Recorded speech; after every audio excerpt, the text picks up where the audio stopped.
Question 5 is from Bob in Alabama. Do the Arcturians perceive the reactivation or unlocking of humanity's dormant DNA codes, the codes of Homo Omega, as a living pattern of becoming? In other words, as an evolutionary process through which humanity awakens to the remembrance of its divine essence. Do you see these codes expressing themselves as luminous facets of awakening, with each revealing a deeper remembrance of who we truly are? And is it necessary to first embody higher states of consciousness to activate these codes, or does their very activation serve as the catalyst for that awakening? Well, I would say that you have offered a very good description of the energy and some of the technology of the DNA. And I could add several points, but I think that you have hit the nail on the head in the sense of how you have described the process. What I would add is that the expanded consciousness creates the DNA change. In other words, what happens first, the chicken or the egg, and what happens first, the expanded consciousness or the evolutionary change. And in the early stages that you are now in, it's the expanding consciousness. After the DNA has been changed, then the newer people born will have the genetic instructions and codes for expanded consciousness, so that they would not have to do that.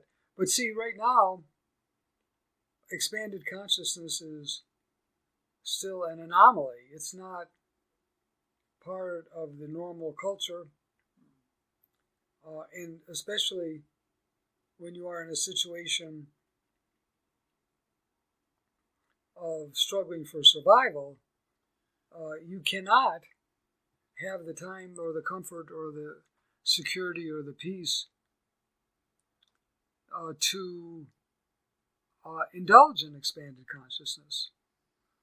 For obvious reasons, because when you're in expanded consciousness, you drop your guard, you drop your defenses. The other thing I would say is that the concept of unlocking the codes or becoming aware of the divine essence of who you are goes back to the first Adam. And in that first Adam, which by the way is called Adam Kadmon in Kabbalah, all of the potential, all of the evolutionary shifts and changes were encoded in the first Adam. But the first Adam was of a state that I could say would be equivalent to how the Christians view Jesus. In other words, that the first Adam had the extraordinary prophetic and other powers, and the codes for that potential were contained in him, and they were transferred from one person to the next over the centuries or over the millennia. And you could say, the way you described it, yes, it's an awakening of who we really are in the divine essence. But the potential is there the activation of the codes, that is the shift, occurs in the fifth dimension. Mm. And maybe this might be unclear from my earlier lectures, because we are overriding many of the normal unfolding of codes in the human gene system. And we are doing this in a way that is more accelerated. And in order to do this, we're dealing with quantum healing light and quantum energy. And so when you ask, well, how is this going to occur?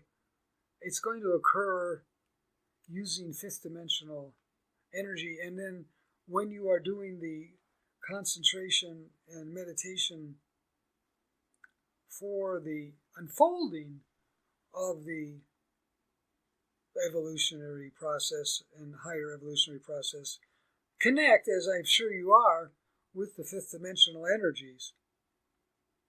And that is the hidden ingredient.